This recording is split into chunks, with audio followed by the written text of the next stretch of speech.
be here among all these free thinkers and this exploration that's going on. I'll just tell you a bit about myself quickly. My name is Thomas Sheridan. I'm an artist, musician, writer, all-round kind of creative person from Ireland. And probably best known for a book I wrote last year called Puzzling People, The Labyrinth of the Psychopath, which was basically my attempt to find meaning from human suffering. And it led me on an interesting path because it took me to places I never thought I would actually go. Part of this discovery process was actually learning about things like the human brain. And that actually helped reinforce beliefs that I'd wanted to avoid all my life. I had spent much of my life working very hard to be an atheist. I had a very healthy dislike for religion, mainly because of the country I come from. And this was, a good idea for me personally. I was glad I did, but at the same time too, I was throwing the baby out with the bathwater.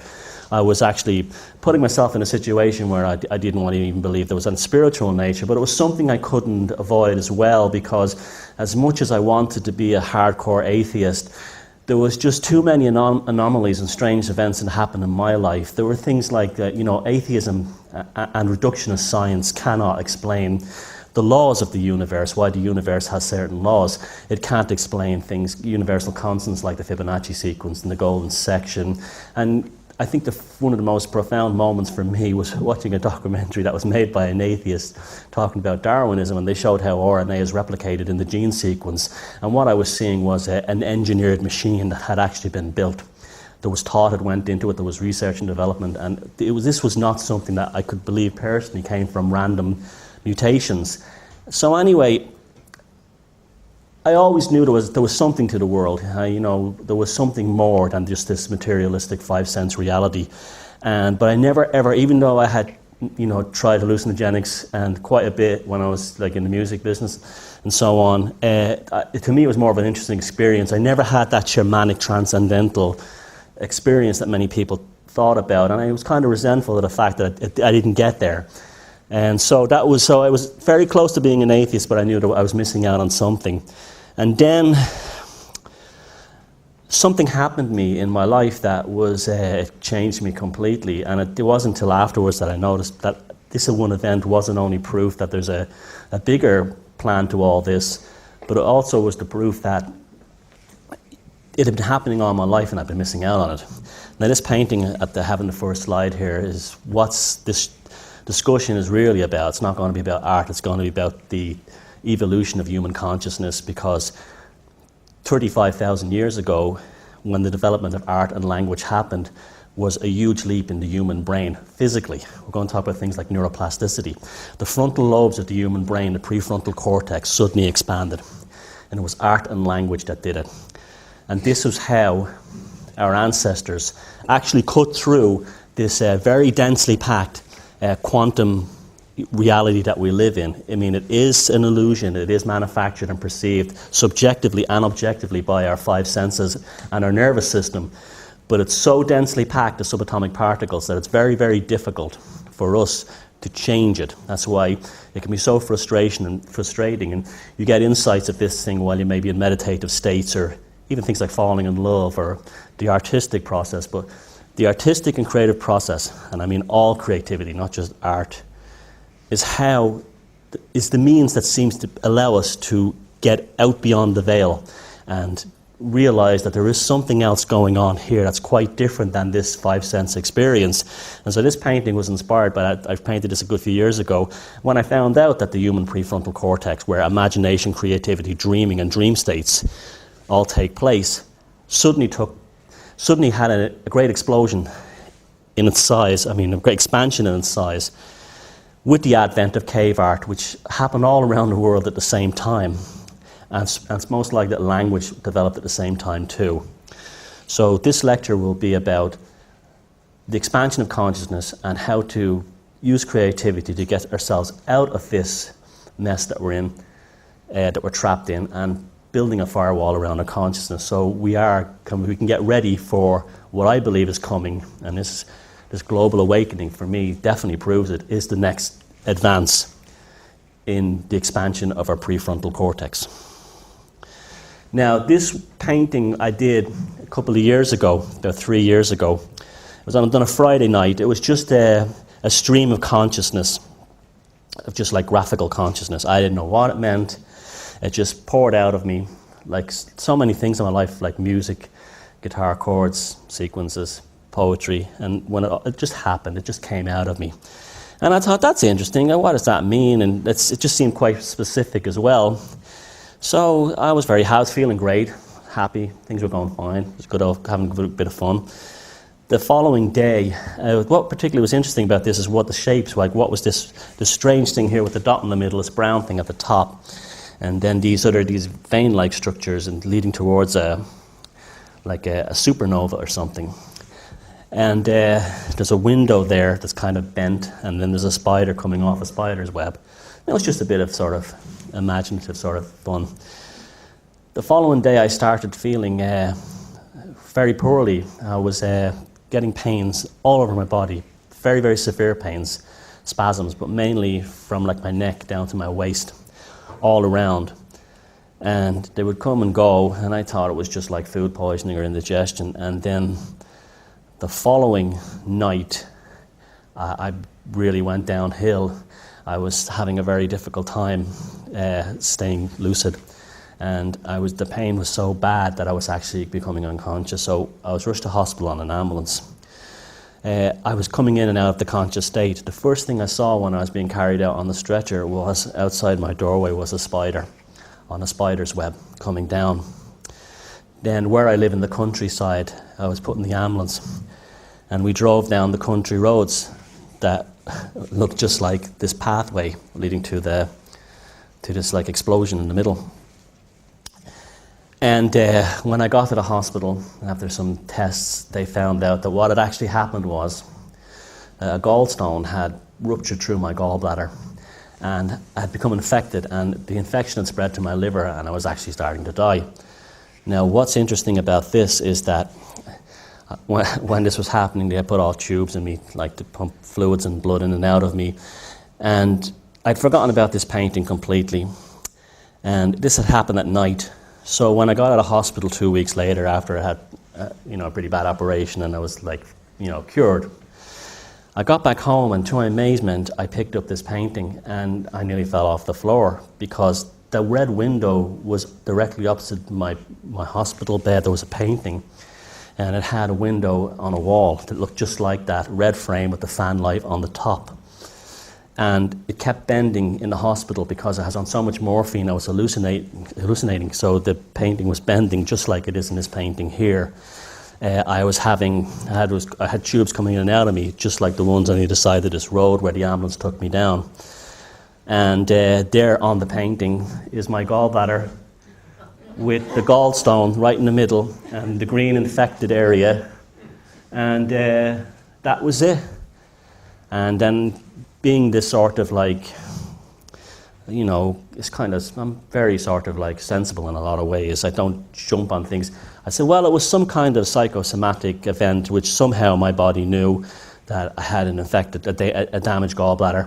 And it just manifested that way. But I didn't even know what a gallbladder was, or what it looked like, or what it did, or that it produces green liquid. And but that doesn't explain the window in the hospital. It doesn't explain the spider. It doesn't explain just about everything about this that happened at night. Why did I paint it at night? But most important thing of all was that when I was in the hospital, I had quite a lot of morphine, and I was coming in and out of consciousness. And I was hallucinating quite a bit too as well, and I had this impression that I was now a different person. And when I came back home, I realized that what had really happened was that the physical me had remained, but the old me had died, and I'd been replaced with somebody who was very different. And that person is the guy who's standing right beside you now. And it was prophesized in this. And then I started to think to myself, well, okay, is this a random event in my life? So I started looking back through my journals, my sketchbooks. I'm an obsessive diarist. I've been writing diaries and journals for years, and have sketchbooks going back, like I could fill a room with them. And indeed, it'd been going right back till I was a little kid, but I'd missed it. We all miss this stuff. This is the synchronicities that tell us about how the universe functions, what our place is in the universe, and our inability to see it. And it's not our fault. A lot of it has to do with our education system, which is analytical, left brain based, puts us into a state where we bully our right brain, and we have lost this skill because we don't have our left and right brain balanced. And this is why artists, musicians, songwriters, poets, painters, sculptors seem to have a better grasp of oncoming changes in society. It's not like they can almost like predict the future, and it's been going on since the cave paintings in the prehistoric era. And Carl Jung spoke about this, and it's absolutely true. It's when Terence McKenna said, if the artist can't find a way, then the way cannot be found, and that's absolutely true. Now, it's not saying that artists are a special caste. They have these special powers that no one else does. We're all artists, but you look into a room full of kindergarten children, they're all incredibly imaginative artists, every single one of them. But as soon as they get into the school system, bang, it's gone. Now, like I said, I went back on my life, and I was a kid, I was absolutely obsessed with the game Snakes and Ladders. And I don't know why, but over the course of where my life has gone now, with the study into psychopaths and so on, I've now understand the full meaning of it. When I came across the original Indian version of the game, it's quite a bit different than the version we play. It has 11 squares by 11 squares. Now, I don't know about anyone else, but I've been seeing 11 11s now for a long time. I don't even have a watch. I can't even wear jewelry. I don't keep a clock. I don't work a regular job. I'm not time bound. But whenever I seem to glance at a clock or something, it's always 11 11, and that's been happening for a while. And I've been talking to other people too, and they say they've been seeing it too. So the number 11 is interesting because it's a number you can't really resolve into many geometric forms. It's a kind of a number that hints of something beyond this reality we live in terms of how you can, process the number mathematically and in terms of geometry.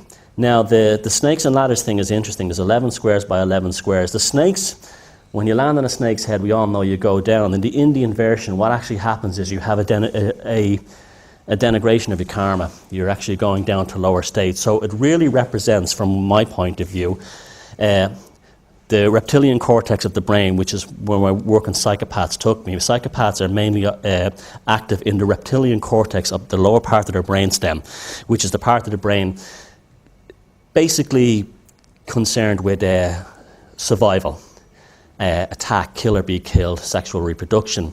And you think of that as then the brainstem going down the spinal cord all the way down to the lower chakras. And if you look at these pictures, you go from higher. If you land on a snake head, you sort of have you go down in terms of your development. If you land on a ladder, you go up. The ladder seems to be connected to states of contemplation, meditation, and creativity. Now, the ladder has been appearing on art ever since the prehistoric period, and is this the DNA double helix? Because it is an exchange in DNA and switches in gene expression that actually have evolved us. But I'm going to talk about something that's quite amazing now that I've discovered in recent years, and it's scientifically quantified, that we can actually alter a genetic makeup. We're not bound to our hereditary genes as much as we have been told we have. Now, again, snakes and ladders. The snakes represented the reptilian complex, the lower base, less conscious, less aware, less empathic aspects of the human brain. The journey to the lower chakras. The ladder is the DNA double helix. Creativity equals expansion of consciousness because you're literally making your brain bigger. And that gives us the evolutionary drive. And it's up to us. We're not slaves to consequence and fortune as we think we are. We have a lot more stake in the outcome. But that the important thing is that we have to be very careful what we create, because what we create is what we'll get. And there's an interesting synchronicity. I was in Bath yesterday here. I went for a coffee outside that Roman spa place, and I looked up at the cathedral, and there was two ladders on either side of the stained glass window. And there's angels going up to heaven, but on both ladders there's this dude here is coming down. And you'll see he's actually almost slithering down. It's in an S shape. And so these things, these motifs, these allegories, even when they're not deliberately intended, they definitely do show up all the time. everywhere. Now, since this sort of like acceptance, this realization that's become of me that I'm no longer a biological robot, and it's okay to be, to embrace the spiritual side of me. I've been thinking a lot about, like, what is this? How do we best handle this? Yes, we need science, and we need the reductionist view of science. That's why I'm standing here. It served us very well. But we also have to take into consideration consciousness and things like dreaming, intuition, creative intention, altered states, truths like psychedelics, and real love as opposed to chemical love. That's something I've learned a lot about through my work on psychopaths. There's real love, which is not the same thing as romantic love or Hallmark card sentiment love. That's just chemical changes that have been altered in your body to make you believe, to make you infatuated. It's really driven by sexual reproduction. It's not the same thing as real love, where two people grow old together. They could both be very ill, but they still love each other as much as they did when they were young, or a mother has for a child. That's real love. So, bearing all this in mind, we're in the field now of natural philosophy. Science wasn't always the way science is now. The understanding we have of science today as reductionist science is only a relatively recent invention. It's only about 150 or 160 years old. The word science just means knowledge, and a scientist is someone who got knowledge, but the actual field or discipline of a scientist, that's only about 150 years old. Before that, you had natural philosophy. Now, what natural philosophy believed was that, yes, we do have the reductionist view of weighing, measuring, quantifying, understanding, testing and retesting, but it also took into consideration that outside the material world, there were non-material forces which impacted upon this. And that would be things like consciousness and other external, extraneous forces, and that would be what we call today quantum physics. So natural philosophy really was the granddad of what we call quantum physics today.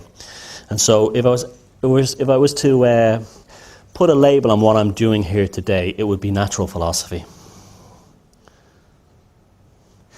Now, the self-realized brain. The brain that you have it's almost like a piece of clay that has been molded to perform a certain function, and it's been happening since you've been in school. They know exactly what they're doing. They know exactly how to alter consciousness. The first thing they do is they make you left brain dominated. That throws you off balance. It puts you in a position where you depend upon authority figures and you depend upon analytical solutions to everything in your life. And then you end up on the psychiatrist's couch. Now, they've always known this because it's very, very easy to do this. And it takes away from the fact that we're left in a situation where we only see our brain as bits of grey matter, neural pathways, motor and mirror neurons, synapses and so on. But it doesn't solve the problem of consciousness. Now, Wilder Graves Penfield and Sir John Carew Eccles, the two greatest brain scientists of all time, both came to the conclusion that our consciousness is not inside our head. It's just not in there. Now, you could talk to a neuroscientist and he'd say, yeah, sure it is. I can see the electrical signal going through the synapses when a certain thought is given. But that electrical signal is only present when the actual thought is given. The thought came from somewhere else. It's just a conduit for this thought. It's not creating it. Now, the human brain, nervous system, and five senses are a complex organic broadcasting and reception system which controls the perception and nature of its own reality. So, we have this ability to reach sort of a spiritual state, to expand our consciousness, but we also have to bear in mind that we have a machine. We have a brain, a nervous system, and a heart. And by developing these and working on these, this will allow us to expand our consciousness much more easily than we think we can. We don't have to sit inside a cave in Tibet and meditate for 25 years. In fact, I'd be very much against something like that because we've been brought here to engage and master this reality and not to hide away from it. And just like we take care of our body with dieting and so on, and we brush our teeth, we never give thought to the fact that we actually can do the same thing to our brain. And by extension, we're doing that to our consciousness. So that's where I'm going to go today with this. Now, the mysterious brain. This piece of fat inside your cranium Now, despite the incredible advances in the field of neuroscience and complex brain chemistry, science can still not fully determine how the brain stores and retrieves memories. No idea where memories come from. Now, they'll tell you, oh, they appear in certain cerebral partitions, but again, they manifest there. They don't originate there. There seems to be no ability to store this information within the brain. And what emotions are precisely? Well, they'll tell you, oh, well, it's releases of dopamine and serotonin and norepinephrine and all these other brain hormones, but that's not true either.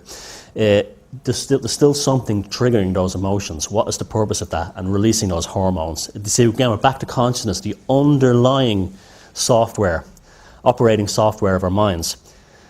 What dream states are and how they relate to mental health. This is a very interesting one. If you stop dreaming, now psychopaths don't dream. That's a very interesting one to note, that psychopaths don't dream because they choose to shut off the frontal lobes of their brain. A normal person, if they stop dreaming after 2 or 3 days, becomes psychotic because they're no longer aware of what reality they're in. And this follows on a lot from what Pierre was saying earlier. Our dreams are another state of reality. They're just another version of us somewhere else. And when it's our sleep and waking cycles is what allows us to distinguish between these two realities. Now, why the brain seems to function in a different time state than the world around it. This is a really interesting one, this. The brain is actually not in the same space-time state that the rest of the reality around it, its experiencing is. And there's a reason for this. It takes, the electrons, the electrical activity can only move so quickly through the neural pathways that the brain has to slow down reality in order to process it. So when you look at something with your eyes and it comes into your eyes, it's processed through the eyes and goes through the optic nerve into the visual cortex, the image is flipped. That takes time. Even if it's microseconds, it still has to take time to do that.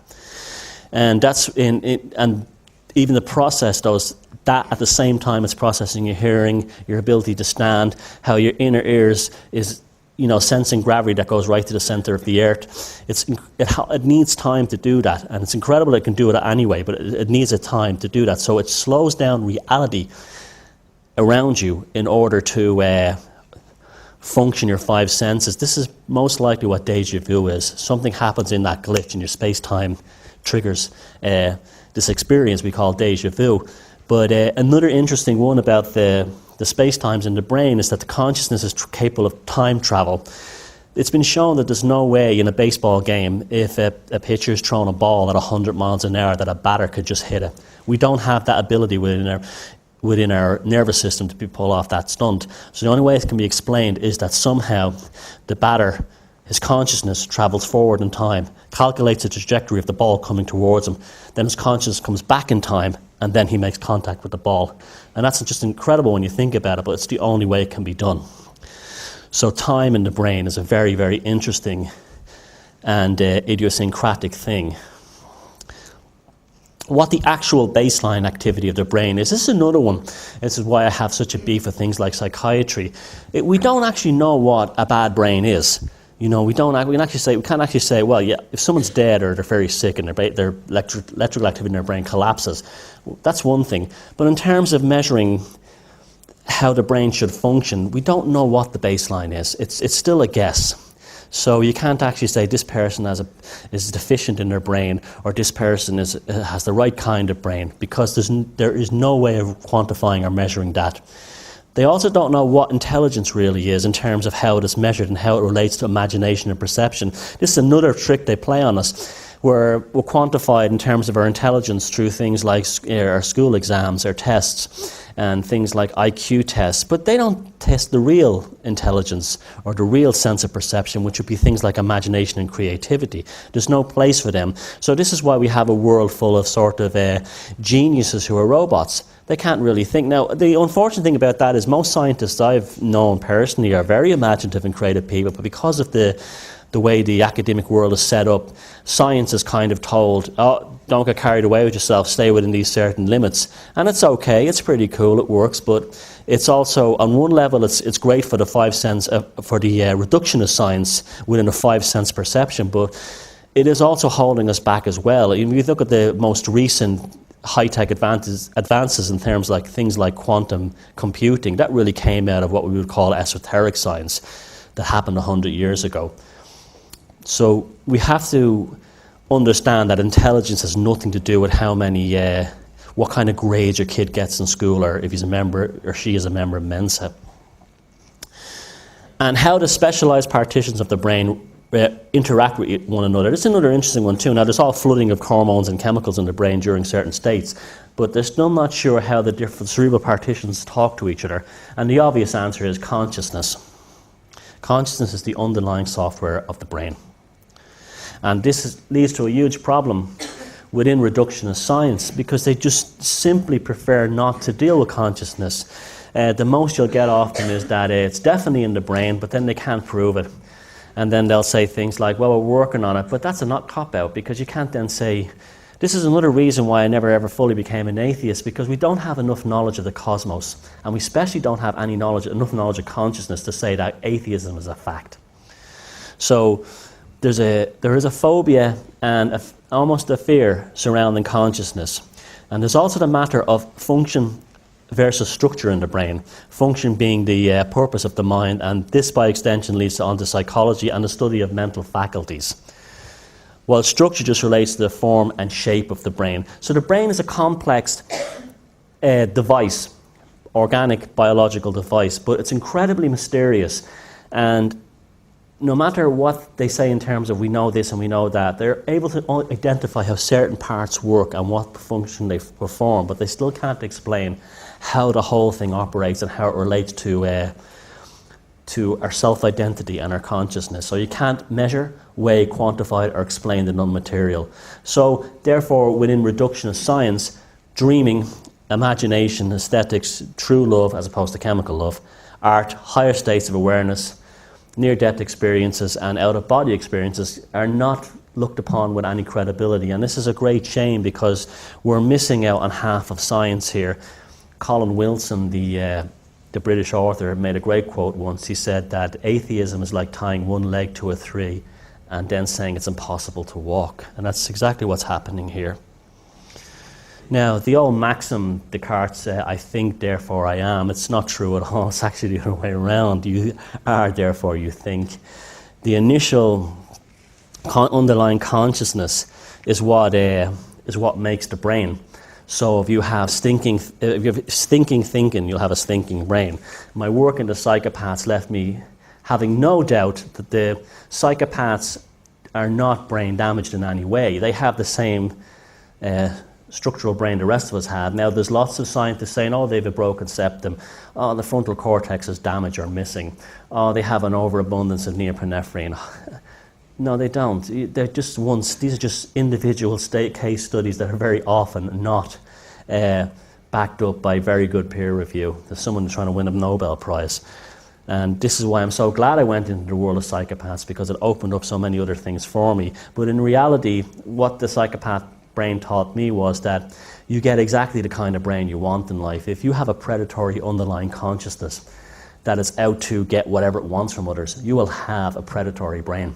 It'll not bother switching on the limbic regions and the frontal partitions of the brain, and it'll be locked almost exclusively in the reptilian cortex. And that's where you will function from. And when you want to do certain things, they seem to be able to switch on to when they want to fake emotions and so on. They seem to be capable of switching on these frontal cortexes. So it's a horses for courses situation. People's brains are a product of the people they are, and this is why creativity, and what this lecture is about, is so important. We've got to be very, very careful of what we create, because that was what we will manifest. That's why magic, ritual magic used to be called the art. And this is something if we were songwriters, we have to be very careful of the songs we write, lyrically, musically. If we're painters, the same way too, because if you have children, keep them away from any kind of, especially at a young age, when our consciousness is still developing and the neural pathways are still developing, any kind of violence, sordidness, pornography, anything that could damage their brains from later on in life, because they must be allowed to develop this neuroplasticity of their own and then develop the brain that they themselves need. Our brain structure and our neurology are the end products of a non-organic to organic process change, which began with our underlying consciousness. And remember this, we're consciousness first, brain and five senses next, and from that everything else. But creativity is what allows us to change things. To imply otherwise is akin to claiming that Lady Gaga herself resides inside your iPod and while you're listening to her music. This is what reductionist science is telling us about consciousness. They're literally telling us that Lady Gaga is living inside your iPod or the Kardashians are living inside your TV. This is how absurd it is when they have no proof of it. You see, this is another thing too. Darwin even said that towards the end of his life in a letter to a friend. Charles Darwin said that all you have to do with science is create a theory, and once people like the theory, then you can just spend the rest of your time just proving it and only looking at the evidence that proves the theory. And this is the underlying fault and the Achilles heel within reductionist science. They're looking for data and information that will actually validate theories, but will not actually advance the cause of knowledge and human understanding. However, the consciousness can be fooled, and they've been doing this for a long time, at least since the time of Babylon. Maybe earlier, but there doesn't seem to be much evidence before Babylon for this. They use everything from religion, education, specialization of trades is another one that's very common to control people, where you have people who are amazing experts in one field but know nothing about anything else. And also show business, and show business is not a new thing. In Babylon 3,500 years ago, they were having torchless processions where they would carry, effigies of demons and gods, and that would just spellbind people at night. So they've known for a very long time how to use the night, and changing serotonin and melatonin levels in people's brains makes them easier to manipulate. That's also Babylon. Babylon really was where food became a weapon, because it was the first mass agricultural society. Once you have to control the food, the pathological leadership of Babylon were then able to work on controlling the people's minds, so they were turning humans into farm animals.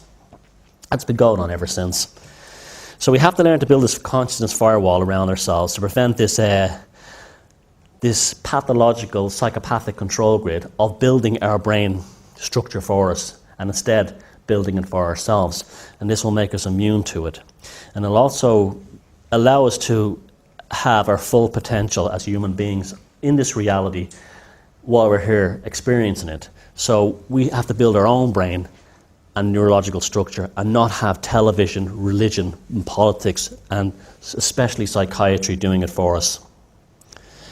Now, this is when it gets really good. This is very exciting when I first found out about this. Epigenetics is a new and emerging field of science, reluctantly recently accepted. I'll explain all that. Basically, what this academic sort of word salad at the top of this paragraph, which I copied from a medical document. What epigenetics basically is, you can switch on the genes yourself. There are genes, they'll tell you that we don't know what's switching on these genes. It's, as they say, as yet unknown, but the reality is it's consciousness. And the way they tested this is with twins. Well, they've accidentally stumbled upon it. They would have twins who were supposed to have inherited the same disease from their parents. There was 2 girls in Chicago, I think it was, and there's been a few cases like this around the world, where one of the twins was separated from the family. The child who lived with the family, who were aware that they had this hereditary disease, would get it, but the child who lived with a foster family or somewhere else didn't get it, and the reason they didn't get it was they didn't know it existed. They didn't know the family had this disease, so they didn't switch on the gene expression that was needed to do this. And this is very powerful stuff, because this is now showing that we can actually change our genetic makeup. Now, it's amazing that, reductionist science is telling us right now, hey, you can do this, this is going to be great, but, maybe not. They're trying to take it away. They give you a little tease, they tell you this amazing story, and then they tell you, hey, let's not get carried away, because it's too spooky for them. But the leaders of this world, right back to Babylon, have always known about these things. This is how they've controlled us with everything from journalism to media. They've known that it changes us. It changes us, and that's why if you look at pictures of people from 50 years ago, like where I live in Ireland, half the young guys, I'm talking about guys under 30, are bald. Yeah, if you look at pictures of their grandfathers who lived in the 50s and 60s, they're all tall, muscular, and have a full head of hair. This seems, things like this, these are genetic changes. This is why we have certain people will look just like someone they really love. A married couple will live together for many, many years. They'll start looking like each other. Their genes are being altered, their perception is being altered. And the same things happen with people. Do you ever know someone who had a dog and the pet started to look like the owner? This is what's happening here. This is epigenetics. And this is how powerful this stuff is. So this is why children who are abused, even if they're fed, but if they're given, psychological abuse, they're not loved, they're told they're worthless, and they're told they're useless. Well, actually, you can actually see it in them. Their kinetic energy is dead. It's not in them. Where kids who have been loved and nurtured by their families, they grow taller and happier. And this is the same thing. This is why we have to be very careful that we are the ones changing our genes and not, some exterior pathological force. Now, the brain states in all of us, both psychopathic and empathic people, I'll be talking about psychopaths tomorrow night, so I'll go more in detail about that stuff, are a consequence of underlying consciousness processing particular thoughts, both the ones we have ourselves as well as the ones we receive. Remember, this is an objective, subjective experience. So guard your conscience at all costs from pathological and psychopathic intrusion, from the ones you meet in the street, toxic people in your life, to the ones in advertising, especially advertising, big business, and especially the ones in government. They're always trying to get into your head because they know it's going to change you. It's not only going to rewire your brain, but it's actually going to rewire your genetic structure as well. So the bottom line is we build the structure of our brain according to the thoughts we have. Because for every thought we have, there is a neurological and genetic cause and effect. So this is why when you leave here tonight, you must start thinking in more positive and more optimistic ways, because this stuff is really important and really does work.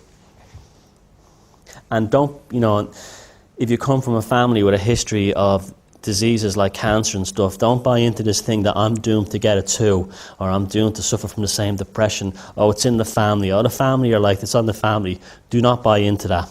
You are an independent consciousness being that's having a 5-sense reality experience. And you are the pilot of this machine, much more than you realize. And creativity is the key to taking control of it. Symbolism. Now, this is a lot of these kinds of events, you hear a lot about symbolism. This symbolism means this symbolism means that. The symbolism can mean anything you want it to be, so take it back. It's just a graphic. A cross is just two lines intersecting. For millions, billions of people around the world, that means something else. But at the end of the day, it's two lines crossing. I'm looking at the Arc mural down there, and whoever painted that did a beautiful thing. They made the A in Arc, the all-seeing eye at the top of the pyramid. They took it back. I'm wearing this T-shirt to explain this point. It's the Great Seal of the United States. Oh, evil. No, it's the Ramones. The Ramones took it back. So Johnny, Joey, Dee Dee, and Tommy, thank you. You just took out those people in one shot. And that's the way you have to be. I mean, I have to laugh when I look at these, I laugh and also feel a bit sad. These videos you see on YouTube of the all-seeing eye, and you have like the camera going in. It's like bad heavy metal music. It's the eye of Satan, the eye of Ra. It's just an eye. It's just a graphic. And this is another thing that's happened to us with the left brain thing. Because our alphanumeric linguistic tradition has changed that way of thinking away from the symbol, that we don't perceive the world the way the Egyptians did. UFOs and spacemen didn't build the pyramids. Human beings built the pyramids, and the reason they could do it is because of things like hieroglyphs. They had a completely different consciousness, and we got to get that consciousness back. And you do that by taking hold of the symbolism and not buying into fear. Now, gaslighting. Gaslighting is a clinical psychology term. Very interesting. A pathological individual or group will alter your sense of reality. And look at us today. You walk outside here around the streets of Bath. That's the gaslighting. People are shopping for stuff they don't need, and just going through life buying records that they're told to buy because they're in the charts, wearing fashions, and it goes on all over the world because their sense of reality has been altered. It has been changed to make them believe in certain certain things that even if they see them with their own eyes, they'll still do it, even if they know it's wrong. Now, in modern art, this has been particularly obvious. You know, ever since right to the time I was a little boy, I could never understand why. Look, when I was a little kid, I used to go into these art galleries to have a laugh because everything in there looked stupid to me, and they still look stupid to me. And there's a reason for that. We're being gaslighted. We're being told that this trash here is great art. This is worth millions. This is uplifting of the human soul. No, it's not. It's bullshit. And the reason why it's bullshit is because with the advent of advertising and high-quality colour graphics, that was the same time that the first things like urinals were being signed and artist shit was being put in the can. The idea was that the advertising companies had to make sure that the art in the galleries was less beautiful than the art in advertising. And Toulouse-Lautrec actually started out as an advertising billboard painter, designer, graphic designer, used to do ads for bicycles. They had to make sure that when you went into a public art space, you felt depressed, miserable, and when you came out of somewhere like the Tate Modern or the Guggenheim, you walked outside and you saw a poster for Coca-Cola, all the colours and everything. You'd want a Coca-Cola. And it's very twisted and it's very clever. You know, this is very clever, this kind of thing. And I'm not going to remind you who the biggest collector of this stuff is here in England and what his business is. Now, this is the same thing again. You know, that previous slide was the whole "the emperor has no clothes" kind of thing. It's going to take the rest of us to when I was a little kid and went and saw those public art galleries and saw like a few sticks on the ground and it was supposed to be a masterpiece. My initial intuitive thing, especially when I was a teenager, when peer pressure kicks in, would be to say that's a load of rubbish and you know it's stupid. And it's like it's insulting to my intelligence. But for a fear of being called uneducated, unenlightened, and ignorant, and not a person who has an understanding of art, you keep your mouth shut. And you'll find that your intuitive insight, it was always right. Your intuition never lets you down. If you went in and met a person for a business deal, and your first thing was, he looks a bit shifty, and then you buried it because you wanted to be a nice person, and then he came along, he had a great, and he was all real nice, and it looked like it was brilliant, and then you had the business, and 2 years later he ran off with your money and your girlfriend. Your intuition was right. Think back in your life to every time you had an intuitive thought and you ignored it, and how it backfired upon you, because your intuition is another sense, as Carl Jung called it, the participation mystique. It's there's something in the background. Now, intuition is another one that's like consciousness. It's still not fully understood. There's a small brain in the heart. It's like, it's a number of brain cells. It's buried in the heart here, and it seems to operate through a sort of a feedback loop, maybe through a kind of a radio signal, with the frontal lobes of the brain and the limbic regions. So this field is created around the body. So you come up a person and they give you the creeps. Or you walk, someone says to you, hey, you know, let's go buy this house, or let's buy this car, and you think to yourself, you're getting those feelings for a reason. Some part of you at some level has seen, just like my painting at the beginning, the future outcome. It's come back as a sort of a memory.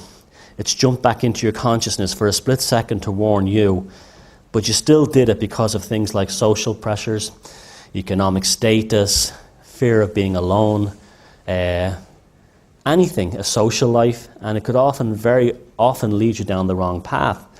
And also you can have the intuition the other way. You could have the sudden intuition like, you know, that's absolutely right. And then your left brain starts going, what? And then you start inventing reasons why you shouldn't do it, right? And then you find out a few years later that you probably lost out on a lot of money or a load of opportunities because you ignored the intuition when I told you this was the right thing to do. Now, intuition is not the same thing as impulsiveness. So you have to be, we always have to be consciously rational in the sense that we embrace We embrace these things. We embrace these magical moments in our lives, but we also have to be measured and take a step back at the same time, but not in a cynical, attacking, overly analytical way. It's an ongoing process. Synchronicity seems to be the best way to actually develop this skill. For some reason, when you have a synchronistic events one after the other, it definitely is part of you're on the right path. If you're not following your intuition, you're following your impulses, or you're being overly analytical, you won't have synchronistic events. This is why people who are like fundamental atheists, they don't have the gut feeling that like people in this room would have, because we're always looking for synchronicities. We're always looking for the hidden meanings and things, just like artists always are. Artists are always looking for the allegory, the symbolism, and that's what metaphor in folk tales is about. If you look at the vast archive of the canon of folk tales we have going right back in history, they're really telling us what I'm saying here tonight. The warnings, actually nearly every folk tale is about warnings about psychopaths. Nearly all of them, Hansel and Gretel, the Snow Queen, you name it. But they're also telling us how to deal with the situation. So the ancestors have always known this, and they've been warning us for the longest time. And now I'm going to talk about practical things that actually get you to do this, that we can all do this. It doesn't matter if you can't draw a stick figure, you can't play a guitar chord, and you never sang a note that was in key in your life. It doesn't matter. There's lots of ways to create. You can do things like needlepoint, crochet, mosaics. Everybody has something that'll appeal to them. But a very important one, that even if you haven't got time for that, is to start journaling. I cannot stress the importance of journaling, because what's happening there is you're actually taking, especially when you're having a bad time, you're taking something out of your brain, or of your mind, and you're putting it on a piece of paper. And it's a fabulous system for getting that energy out. It's like it's almost like the intellectual version of hitting a punch bag. You're getting it out, you're processing those thoughts, and you're putting it on a piece of paper. And then it almost gives you a roadmap to how to solve the problem. And then you will exercise your shadow. Even things about yourself you don't like, you have to write them. You've got to purge your shadow. And, I get such a hard time from New Age people saying, oh, I don't like that Thomas Sheridan talks about psychopaths, and it's all dark and negative. No, it's not. It's not. It's like, if we were all in a foxhole during the war and someone lobbed a grenade in, am I going to sit there and say, and hope it doesn't explode? I'm just going to get the fuck out of here, And that's what I'm about, and that's what this is all about. So, we're conscious beings underneath all this, but we're still fresh from the moment. We have to look after this thing and spend as much time enjoying this experience as possible. So, if you have negative thoughts, they're there for a reason. If you want to kill people, don't do it. God, no, don't do it. But write it down. I hated him so much after he ran off with my sister. But get that out of you, because that hatred is actually changing chemicals in your brain that will eventually burn into apathy, and you have to release those chemicals and hormones in your brain. So it's a very healthy thing to do. Like the olden days, people used to go and chop firewood. We can't do that anymore, but we can do it with journals. So also write mantras. You could write down things like, if something goes wrong, this is a learning experience. I mean, I'm sure everyone here and myself, all the things I've learned in my life that have been useful to me have all happened out of negative experiences, because it's like the flux between the crash and the elation. That's where magic happens. So we have to remember that when bad things happen to us, and that's a learning experience where we're learning how to deal with a problem so it doesn't arise again in the future. And you can always say, this is my time to shine, or anything you want. You make up your own mantra, and you write that down again and again. And a good thing to do as well is do little drawings, even if you're not good at drawings. You little figures, just because it helps to actually get the right brain working, and it also charges those symbols with special specific meaning. So also get your journals. I've meant to bring my one tonight, but I decorate my journals and everything. They're like, these are my sacred text. You should do the same. That this is my life, this is my story, and this is my participation, my roadmap contained within this A5 book or A4 book. And this is what Carl Jung was doing with the Red Book. We all have to create a sacred text of our own, and that way we'll be less likely to have to deal with the pathological sacred texts made by the mainstream religions that are shoved in our faces. Become your own guru. Dream journals. We're talking about dreams here today. I have a mix. Write down every dream you have. Keep it by your bedside locker. And if you wake up in the middle of the night and you have the most embarrassing, erotic dream about a person you work with, still write it down, okay? Or anything you like, horrible, good stuff, anything that's neat. But this is very important, and this is where I differ from psychoanalysis, and I differ especially from the Freudian notion of dream interpretations. Do not try to apply a meaning to the dream after you've had it, because you'll kill it. I'm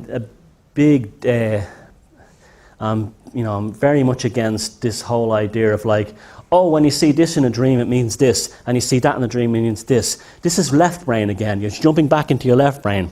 You're analysing, you're criticising, you're demolishing the metaphor, you're murdering the allegory. Write it down and then forget about it. And then, when you look back over the course of your life, say you've been writing down a dream journal for a year, and you have a year's worth of dreams. At the end of that year, open up the book, think about your real life, compare it to what's in the dream journals, and you won't believe how the magic will unfold in front of you. You'll not only discover that you're telepathic, you're precognitive, you'll discover that you're operating to a secret plan that's happening, a subtext of your own consciousness that's happening below you, and it's also connected to the collective consciousness with everyone else. So keep yourself a dream journal, take it very seriously, but do not overanalyze and kill it with meanings, because I think a lot of that stuff, the more I look into it, particularly Sigmund Freud is not one of my favourite people in history, and I think he did humanity a great disservice in many ways, especially with his dream analysis. So, and then drawing the little things you see in the dream, so important. Again, right brain stuff, and also it's very difficult to convey in words, in English or whatever language you speak, what you're experiencing in the dream. The funniest things I did was a friend was back in the 80s. We were taking LSD and magic mushrooms, and we used to try and write down what was happening during the trips. And I can remember we'll get it this time, and I'd be like, hello Mary, and I'd be like, it was ridiculous, because. It was funny too, because it was another element of entertainment there, and that's also a very important. I'm not advocating the use of hallucinogenics. That's like up to yourself. And some people actually shouldn't touch those kinds of things, but they can't handle it. They think it's a part of your trip. But we were kind of like, I was lucky. Like during my 20s, I didn't drink or smoke or anything. I was actually this sort of like weird hybrid of like a rock musician and a monk, and so I was able to handle it. And so it was pretty cool that way. And then I started drinking in my 30s, and I was like, what have I been missing? So it's like, again, the journey is more important than the destination. But so like drawing the pictures down, I found out later was a much better way of doing it, and because then you would remember what you experienced, you would remember what you saw, and it was fantastic because it was great for developing, writing songs, or even like anything. I remember I made this beautiful mosaic table once based on something like that, and it was like I sold it for like $1,000, and it was like, I thought I was a millionaire or something, So that's something to do, like process these strange experiences and strange events and supernatural events as well in terms of drawings. Simulacra. This is what they killed from you when you go to school. When you're a little kid, a little boy or a little girl, you lay on your back in the fields and you look up at clouds, and your friends would say, oh, like that one looks like a car, and this one looks like a tree, and that one looks like your grandmother's face. That's so important for developing the neural pathways in your brain, because it's a left-right brain balancing. And so when you start seeing these objects within the real world that resemble other things, like this door knocker that looks like a duck's face, or them face in the clouds, or the tree that's like a dancing woman, do it. Notice it, pay attention, and keep an eye on this stuff, because what happens is you get really good at it. And if the strangest thing happens, it almost seems to go looking for you. to the point now where, like, when I'm walking to the shops at home or anything, I'm seeing this stuff everywhere, and it's fabulous because it's free entertainment, and you'll never get that off TV or movies, and your imagination runs wild. You feel amazing, and it's actually so healthy for your brain structure as well, because it's actually building your brain. It's building new pathways and firing, electrical activity through these synapses that may have been shut down since you were a kid in school. So, regain your childhood vision, and by looking for the simulacras, and eventually after a while they'll come looking for you, and you'll never be depressed. I'm never unhappy anymore. I don't get angry. I just don't get stressed out anymore. And a lot of it has to do with the fact that I think I'm not like boasting, but I've learned to master this reality through things like that by regaining that vision that was taken from us when we went to school. Now the tarot, I'm a big proponent of the tarot, but not for divination. If you're into divination, that's cool. That's nothing to do with it. But that's not the reason I'm into it. We don't have hieroglyphs anymore. And that's what gave the Egyptians a tremendous advantage. It was they had a hieroglyphical style of writing. And a few years ago, I tried to learn Egyptian and Egyptian hieroglyphs, and it was really funny. I just couldn't get it, and I was thinking to myself, I'm not as clever as I think I am. I'm not as right-brained as I think I am. But the problem was the book was the issue, not me. The book was written from an academic point of view, and they use this thing called transliteration, where they actually take the Egyptian hieroglyph and they apply a sound to it. Now, they haven't got a clue if this is what the Egyptians of the first and second kingdom were actually saying. They're just assuming it sounded like this. So that automatically kills the potential of the Egyptian hieroglyph when you try to learn how to read them. You start reading them like you're reading English or French or German or any other language, and it kills the feel. When an Egyptian person looked at a frieze of hieroglyphs, they did not go, it wasn't like a shopping list. The full impact of all the glyphs, all the graphics, including the negative spaces around them, was a charged device that actually impacted upon their consciousness. So instead of them reading in a left to right down a page, analytical way, the thing hit them all at once.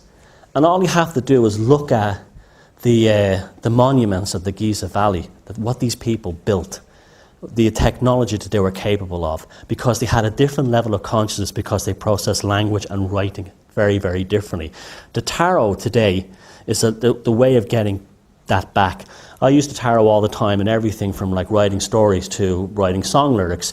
I'll lay out a spread of cards, and that gives me a narrative. And I will look at the symbols, contemplate the symbols, and suddenly my brain is working in a very different way. Like this slideshow today, that was developed from a tarot spread. I laid out the cards, and then that showed me how to get through it, and that's why it suddenly was more fun for me rather than daunting. And it's a very useful device because you're thinking in symbolism. You're not thinking in literal alphanumerical terms.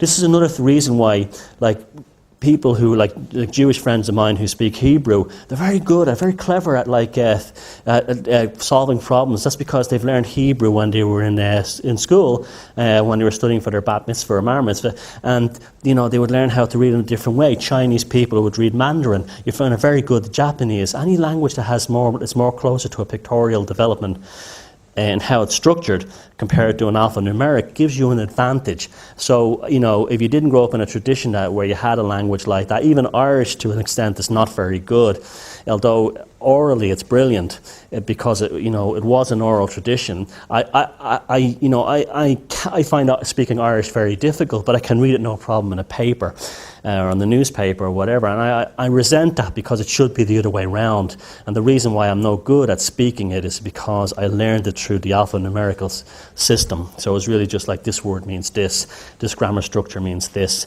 and it kind of robs you of the magic of those languages. See, this is why native cultures didn't write down stuff. You see, we're told by the Romans, the Gauls were a backward people, the Teutonics were backward, blah blah, etc., because they didn't have a written language. Well, in many ways, an oral tradition is actually better because you can actually convey information and protect it. You can say, well, one guy would change it to another. No, it's much more easy to censor information by changing a book in a library, changing them in a library. But if you have thousands of people, have all different language, all speaking in an oral tradition, it's very difficult to change that. So the oral tradition is very underrated in terms of how intellectual it is. It doesn't like Native Americans would never put down laws in books. They would consider that a sacrilege. So because when you put a law into writing, you've actually sort of defiled nature and the natural order of things. So it's another thing you have to be very careful of, how you engage with the judicial process and so on. So these ancient Egyptian hieroglyphs were charged symbols, and even the negative spaces had images, and that's the important thing about the tarot. And don't get one of these silly tarot decks like the Gothic sex tarot or the chocolate ice cream tarot and all these many other ones. Get yourself like the Marseille tarot or the Rider-Waite one, and just you don't have to become an expert. You don't have to act like you're just clever. You don't have to wear a bandana at the seaside and charge women £10 to tell them they're going to marry a doctor. You don't have to approach it that way at all. It becomes, this is your hieroglyph, and you develop a canon of knowledge and an archive of symbol literacy to suit you in your life. And this is ultimately what this is all about, independence. And also, they're fantastic for psychology. Carl Jung even had a Jungian spread using the court cards to help people deal with psychological issues, and they found it very effective in dealing with them. So you don't have to take Prozac or Xanax or Ritalin or any of those drugs that have a HCl prefix and burn to your blood-brain barrier, and they eventually melt the neurons in your frontal pathways of your brain. You can actually lay out a few cards on a table and think about it and say, yeah, there's something about the actual symbol. There's something about the actual graphic that is easier for us to deal with. And they know this. And that's why we have red tape, small writing, little print at the bottom of forms. It's to deliberately frustrate us, to put us off balance and not make us think clearly. Doodling is another one. I'm a compulsive doodler. I'm always drawing. Even if you're no good at drawing, even if you just follow a line, because you never know where that line is going to take you. Just the whole thing of the labyrinth too. That was why I picked the motif labyrinth for my book. The idea of the labyrinth is the unknown journey in and out. The line on the pen and the paper does that. I always try to doodle things, write things down, make observations, and then draw little pictures around them. It's very empowering. It's very relaxing. It reveals itself in time, just like a dream the dream journals. Over time, the real meaning will come through, and it's again, you won't need a therapist. And it's also very good for breaking habits. If you're trying to give up smoking and stuff like that, or you have a habitual thing, you can grab a journal or something like that. That's why years ago it was knitting. People would knit, and knitting seems to be coming back again. So things like that. Knitting is actually a very, very good one. That would probably, if you didn't want a journal, knitting would be a superb way of getting around that. But the journals should become your own sacred text. They don't have to mean anything. They don't have to be good. They don't have to be, they don't have to be perfect. They don't have to even mean anything. So that's another thing too. You don't always have to look for meaning in everything. Sometimes many things don't have any meaning at all, and that's cool. The symmetry of nature. The observation of nature is very important as well.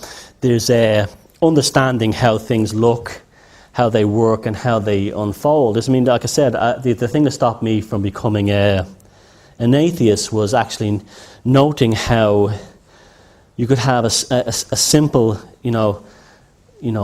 organism at the bottom of the ocean that would have the exact same mathematical and geometric structure as a spiral galaxy. There's a plan here. There's something going on. It's probably consciousness. Our own consciousness is probably, I'd nearly bet money, is probably creating this universe from within us. But the understanding and the grasping of these notions within nature, it humbles you. It makes you realize that there really is a plan to all this stuff, and you're a part of it. And see, this is another reason I don't like these environmental movements. They have this notion that there's humans, and then there's nature. And that's because the pathological types, the psychopaths who are in charge of this world, they're trying to make us believe that we're some kind of bacteria that's against nature and damaging nature. But when you start looking at how nature works and understanding it, and I'm not talking about watching the Discovery Channel or Animal Planet, I'm talking about getting out there and walking in the fields and just looking, noticing how the daisy opens, and becoming aware of the seasonal cycles, things like that. Even walking around your bare feet. You'd be amazed how much that can actually change things. Go outside and walk in the country in your bare feet. You actually, remember all the nerve endings in your bottom of your feet, they're able to detect something from that. And suddenly you're no longer this horrible human being that's destroying the planet, but you're actually a part of it, it's part of you, and you have a mutual respect that's not based on a win-lose situation. It's based on the fact that this magnificent planet that we're living on is just like a wonderful thing that we've manifested here, and don't let the environmental movement exist nowadays. Like, I used to be a member of the Ecology Party in Ireland, and we started out like protesting factories that were dumping, heavy metals into the streams and rivers, and then somewhere along the late 90s, these individuals started entering in that had a very different agenda that had nothing at all to do with ecology, and it started to change towards a sort of a philosophy based on the idea that humans themselves are a pollutant. And that's not true at all. And the more you observe the symmetry of nature, the beauty of nature, the Fibonacci sequence and how it appears everywhere in fruits and everything, you don't have to overanalyze it and sit there and say, oh, it has this ratio, and it's not like that at all. It's a beautiful thing. And just the magic of the universe, how certain moths and butterflies will actually delay their metamorphosis until the flower that they get the pollen from is ready. And even if that flower is slow or late or early because of the winter being either mild or cold, this creature in the pupa knows exactly when to release itself to get to that flower, even though it may be on the other side of a field. There's some kind of consciousness connection between the two. And then after a while, when you start realizing that, then you realize that you have a consciousness connection with all of it, the whole thing. And that's very, very empowering. And again, we're evolving. You're not devolving. The spiral is a good one. This is a painting I did a few years ago when I after visited Newgrange in County Meath in Ireland, which is this amazing megalithic structure. Even though it's been kind of vandalised a little bit by the guy who discovered it came with the idea that maybe it looks like this, and it looks pretty cool. He did a good job, but the actual place itself, once you go into the passageway, it's exactly how it was when these people built it. And they tell you things like, oh, it was a burial chamber, the usual thing. And they were a death cult. You ever notice that they always associate death with these places? Death, killing, sacrifice. And yet they haven't got a clue if it's true or not. But anyway, on the outside there's large boulders at the entrance, and there's the spirals are on them are just incredible. And when you just look at them and you run your fingers through them and you think about the men and women who made these things, it's truly humbling.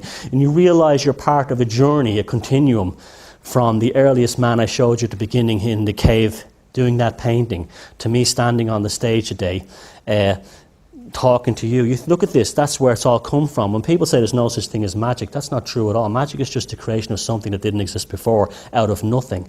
So this is a magical event, and we should always take it, take note of that and embrace it and be aware of it and enjoy it. Very important to enjoy it. But the spiral, I remember looking at the spiral and thinking to myself, well, not only does the spiral go from the inside out and then the outside in, but the spiral is a three-dimensional object. It goes back into infinity, and it comes out into infinity.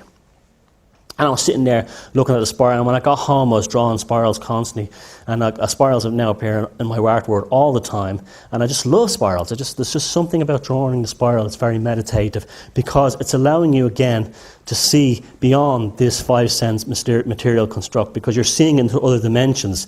The spiral goes in, it goes out, as well as from the center in and the out in. So that's very important too. It's also interesting how the spiral is very similar to the number 9. If you look at that, 9 in the tarot is the Hermit card. And the Hermit card represents contemplation, sitting down, thinking about things. So everything is always interlinked. There's always these sort of transient threads that run through everything and bring meaning to everything, even though these things may have never ever been designed to begin with.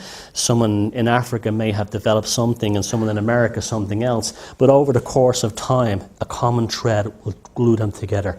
And that's the magic of this reality. And the more you're aware of these things, the more beautiful it becomes. These unspoken connections that change things. James Joyce, the Irish author, he was fabulous at this. So when you read his books like Finnegan's Wake or Ulysses, you think to yourself, well, it's very difficult. It's a very difficult text. But he was a trained Jesuit, and he was very aware of the fact that language could be carried in two different ways. You had the direct words on the page, and then this underlying subconscious subtext that came out below that even though you may have read, Molly Bloom's soliloquy at the end of Ulysses, where a woman is just thinking about her thoughts for the day, what you're really is happening is it's impacting very deeply on your consciousnness. And what seems like at first a very ordinary story of like one guy's life during the day. And then you wonder, so why is this book so embraced all over the world? It's been celebrated in song and everything. It's because Joyce was very aware of the underlying subtext from that, a very deep allegory. Like when he'd use things like talk about plum trees, potted meat. It was an allegory for Paddy Dignam's grave. He was being buried in his coffin. He was potted. It was just genius. And this is a level of intellect we've lost, and it's magical, and it carries in everything. And yet these people, how many thousand years ago was this? Thousands of years ago, knew this stuff and expressed it in a very simple way through spirals. They were telling us that, we're here now. You're going to be here in time looking back at us, but we're all part of the same continuum, and we're all the same. We're all on the same journey. So it's an amazing thing when you start looking at it. It literally is a journey in space and time, and that's what your consciousness is. Your consciousness can travel in space and time. This is why space travel, why we're wasting our time worrying about building light ships and that can go faster than the speed of light and whatever. We should be able to travel just by our consciousness alone. In fact, that's what happens when we're on entheogens and hallucinogenic substances, shamanic plants. Shielding your vision. I'm sure you're all pretty aware of this, but you can never overstress these points. Get rid of that TV. I symbolically killed mine and made a video of it. I did. Seriously, no, I'm kidding. I took it out into the backyard and I wrote, guilty of genocide, propaganda, sexism, racism, homophobia, and human misery. And then I set fire to it and threw rocks at it. No, you go on my YouTube channel and see it. And we had a laugh. We were drunk and we were messing around, but it was still fun and it felt great. And that was the end of the TV. And I still have a little thing that I watch DVDs in because I like watching some old films and stuff like that. But get rid of that thing. You have a mute button. If you have to have it on, you want to keep the TV and you're keeping it, keep it off as much of the time. Don't leave it on as a piece of furniture that's on all the time. Use the mute button between the ads. They'll wreck your head, the advertising, especially now on the cable TV channels and the satellite TV channels. It's just advertising non-stop. And also the flicker rate of the TV, it puts your brain to a light sleep, so it's an alpha wave mode, so you're not really... You're being conditioned to accept anything you get. What's interesting too, again, my study in psychopaths, the brainwave state of a psychopath is always in the same alpha wave mode that a TV puts a normal person in. So TV literally turns you into a psychopath while they're watching it. You have no empathy when you see people being killed and murdered and stuff like that. And they've known that. Stop buying into external belief systems. I'm a Catholic, I'm a Protestant, I'm a Seventh-day Adventist, I worship a stone. My team, your political party, your tribe. Look, I'm Irish and it means nothing to me. I'm glad I'm not born in a country where, there's a war or a famine, so I'm fortunate for that. But at the end of the day, it's an accident of birth. It makes me no better than anyone else, and someone else no better than me. I could have been born. And so people will say, I'm very proud to have been born in my country. That's not achievement. It's an accident of birth. Grow up. Stop being so stupid. And also what you're doing then is you're pigeonholing yourself. You're limiting your potential, and that's another thing too. So like sports is the worst one for that. This team, that team. Like it's got so absurd with the sports thing now, where you have people in Ireland watching games that are taking place in Spain, and they're going us, and they've been doing it for years with English football, us, we, and them, and it's in another country, and then they hate Barcelona fans. They don't even know where Barcelona is on a map, because they've been conditioned into that same. You see, the psychopath. See, this is how we've been divided in order to be conquered. They have split the left and right brain to put us out of balance. So we've been hammered in two there, right? And then they discovered that division is the best way to actually control anybody. So you create two different religions. You create belief packages, and you hand one side the one belief package and the other side the other belief package, and they always feel they're one is better than the other. I have something you don't. You have something I don't. I'm this faction, you're that faction. And you see, then when you have a cohesive culture, what they do then is they flood these countries with immigrants, so that the immigrants are then hated by the indigenous population. Oh, these Roma gypsies, this, that. That's a group I'm very interested in too. They've got a different level of consciousness, the Roma gypsies. That's one of the reasons they've been so badly treated during history. But, I hate these guys, they came in and gave that. And that's what the governments want you to do that. The EU has flooded many countries in Europe with immigrants for that purpose. Now, it's nothing wrong with the immigrants, they're just trying to get a job like anyone else, and but instead of like people in the indigenous cultures going down and getting angry at the immigrants, we should be going down with the immigrants and going after the likes of the EU Commission and saying, who the hell are you to run Europe without being voted, and so on, because that's what they don't want us to do, and that's how a psychopathic system thinks and functions. It creates division, so your eye is taken off the ball, and you never actually get to the root of the matter, and it affects your consciousness. Same thing when you're walking through an urban area. Try to avoid as much contact with ads as possible. I'll give you an example of that ties in with the next one. I was staying in a hotel in Brighton, and I was getting into the shower, and for some reason I started singing the Meatloaf song in my head. 2 out of 3 ain't bad. I can't stand that song. I can't stand Meatloaf. But there was like a musical tumour in my brain. It's always the worst song. Do you ever notice that gets stuck in it? It's always the worst song. And I was like, why is this horrible song in my head? Why is it playing over and over again in my head? And I came out, and as I looked on the table, there was a spread of magazines, like fashion magazines and like What's On in Brighton magazines, those kinds of things. And in the middle, barely hidden, was articles in magazines. One said Paradise by the Dashboard Light, and the other one said Heaven Can Wait. And they're 2 Meatloaf songs. And just me seeing that in the corner of my eye for a microsecond and not even being aware of it in a cognitive way, only hitting me subconsciously, planted this thing in my head which went into my memories and pulled this song out and played it back. And that's how dangerous and how powerful advertising is. This is why you have in religious traditions like the Stations of the Cross in the Catholic Church, or the repeating of prayers. I was talking to a friend recently. She has a lot of problems in her life, and she was suffering from post-traumatic stress disorder. Someone suggested that she should say 200 Hail Marys. And when it wasn't working, then she said, well, try 300. And see, and this is how dangerous this stuff is, So what goes in there becomes a sort of a pathological virus that repeats itself over and over again. Your music, not their music. I hate going into supermarkets and hearing songs now, or into pubs. We had that problem last night. It's everywhere. If you're going into a place alone and you want to hear music, you don't want to hear this music, but you still have to be in that place, like it's in a shop or something. Bring your iPod in with you and play the music that you genuinely love, and shield yourself from that stuff, because a well-known supermarket chain, I know for a fact, and this is not paranoia, I'm not really a conspiracy theory much, but they were playing songs that had to do with shopping and buying things and spending money in the supermarket every time I was in there. And so that was a subliminal message that was being deliberately piped in there. So you have to deal with that. It's very difficult. Get the fluoride out of the drinking water. I found this to be one of the best things I ever did. Ireland is 100% fluoridated. We have been since we joined the EU. Just a coincidence. But it calcifies in your brain. Now, I'm not going to get into the kind of things that it destroys the pineal gland and all that stuff. Maybe it does, maybe it doesn't. But it does calcify in your brain, and it does affect your neural pathways.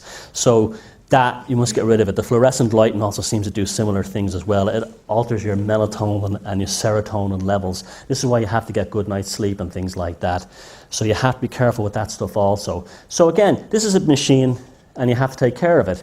Yes, we have a sort of a spiritual underlying nature. Yes, we are consciousness beings, but we're here for a reason, and we're here to experience this reality as it is. So the machine that we have to do that, the brain, the 5 senses, the nervous system, is the best we have, and the intuition is the best we have for now. So let's take care of it, because there's plenty's out there who'll take care of it for us.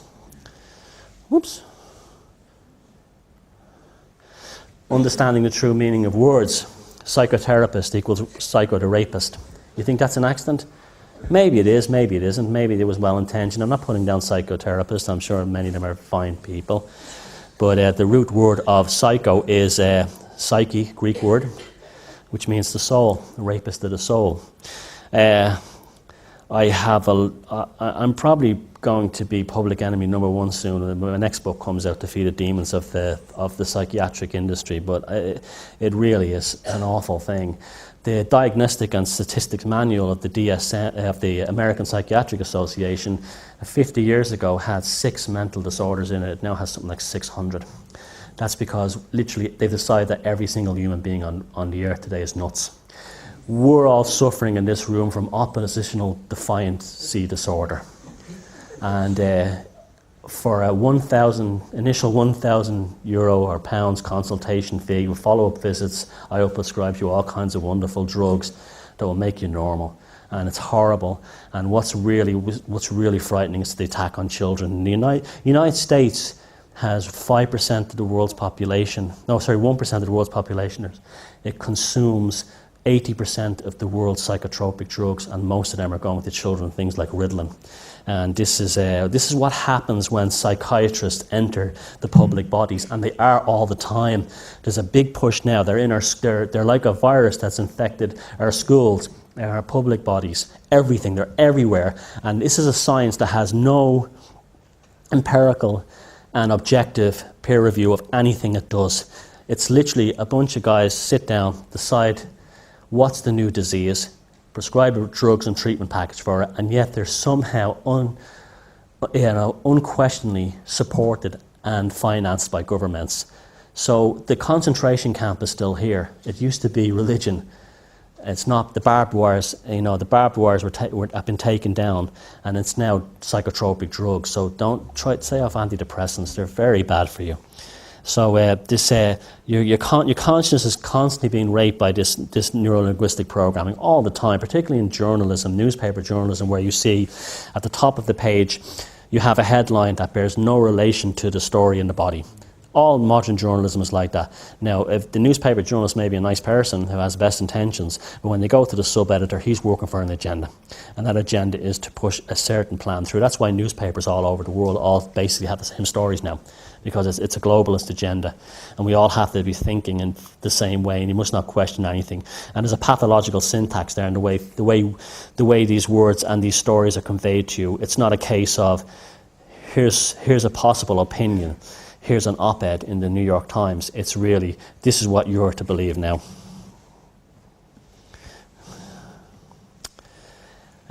Building a firewall around your consciousness, because remember, it is a virus we're dealing with here. And the reason we have to get rid of this virus is because we can actually start creating the reality that we need going forward. So stop reading glossy magazines, commercial magazines, and I was reading them the other day and I didn't even know it. That's how powerful they are. Stop buying into things like trends, and I know most people here don't do this, but this is the reality of life that we live in for most people. Limit your urban visions. I find it very difficult to even be in cities anymore, even though I am a city boy. I'm at the point now where I get very tired when I'm in urban areas, and I think a lot of it has to do with the advertising, particularly on buses and trams going by. They have a lot of colourful ads on them, and like suburban rail trains and metros and stuff. That makes me very, very tired. And also the fluorescent and the neon lighting in shop windows and stuff. And it's because it's sapping your energy. It's like it just sounds like a vampire kind of thing that's going on. And that's to stop you from having the ability to make rational and intelligent decisions. It's what creates things like impulse buying and so on. Again, the fluorescent lighting, get rid of that stuff. Apart from the fact that these bulbs contain mercury, they're not an improved technology over incandescent light bulbs. And if you don't want to use incandescent light bulbs, there's lots of other things like halogen bulbs that are actually contained within the vacuum, and they give the exact same light, and LED bulbs. But even better things is like lighting candles and stuff like that. That can change everything. I do a lot of my painting and a lot of my writing using an oil lamp and candles and a fireplace, and it's a completely different shift in consciousness. It's actually quite beautiful and relaxing, and I'll do all my best work that way. But from years I spent being in offices, when I worked in Wall Street and a few other, as a graphic designer and in investment banks and advertising companies. You can't think in a creative way. You think in a sort of a pathological way. There's something about the fluorescent lighting. It's very unnatural. It makes you a little bit edgy, and people really shouldn't have that in your home. Your home is a sanctuary, just like your mind is a sanctuary, and it's your labyrinth, your cave, and you're the one who should be controlling what's going in there. This is a very important one. Understanding how spin is used in the context of an article. When you read an article that says, like, this will happen next week, or that will happen tomorrow, or they have discovered that this is a fact. Replace the terms with maybe and could be. Have this may be a fact. This could be a fact. It's a possibility. And then you'll actually find that you're shifting your consciousness that way as well, because instead of actually saying it's a fact that this is that, or it's this, that, or the other, when you suddenly say it could be this or it may be that, your brain is now active. You're conceptualizing the process. You're conceptualizing the thought. You're thinking about it. You're engaging with it. You're firing those synapses. You're creating that neuroplasticity. You're building those neural pathways. And that machine in your head it's coming alive. It's acting. It's doing stuff. Because you're no longer just saying, this is my belief package because he told me to do it. And that's all the left brain stuff. And so this is what's, when I see these videos made by these websites by these like hardcore atheist types who defend big pharma companies with their little blogs and stuff, you ever notice how many of them are very angry, they're very nasty, because they're so determined to enforce that belief package that they bought into. And they do that enough that makes them feel superior to people who question it. So it's not a question anymore. You have an opinion, I have an opinion, I'm right, and what they think is I'm right and you're wrong, and you're an idiot for thinking that way. And the reality is that's not how knowledge and the mind works. This is the great irony of these people.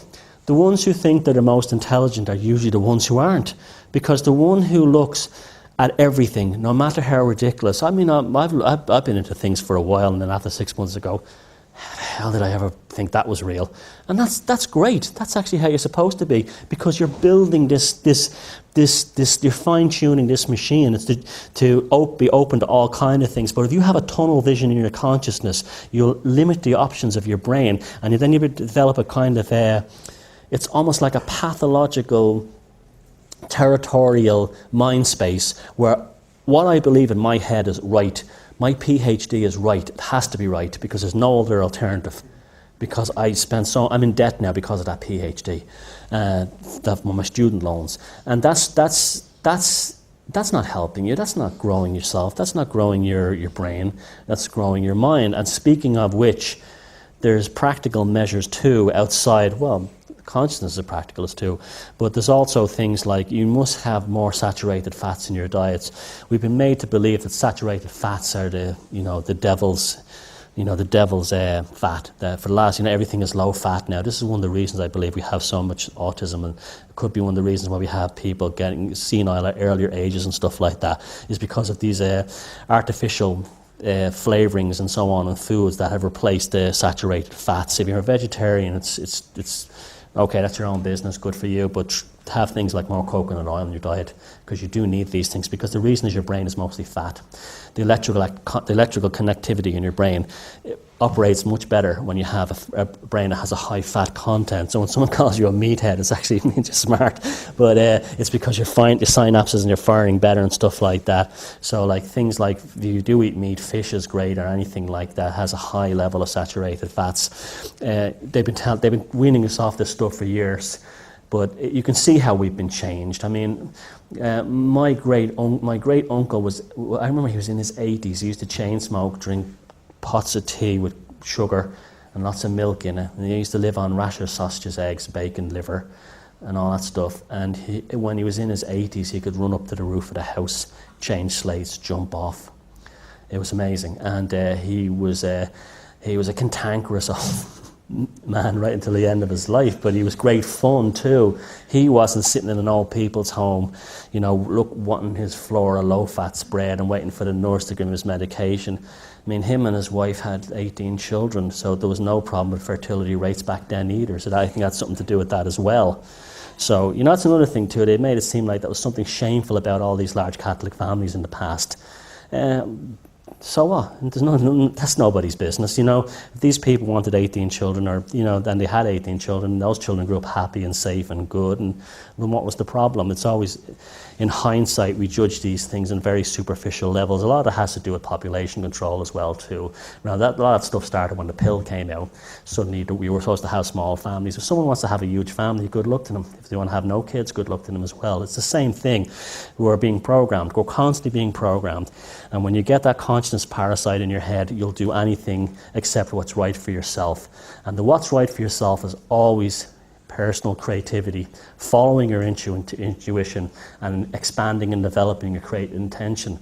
And then you'll get the life you want rather than the life that you're given. And you'll find yourself that the world will change. Magic does happen. Incredible synchronicities do unfold before you. And then you're really in the zone then, because then you're not just being a victim of this world, you're an active participant. And on many levels you start to realize you're an engineer. You're an engineer building reality. And you're building reality because you built yourself a fabulous brain, and from that you've moved forward. So evolution is waiting, and I'll meet you all there. Thanks very much.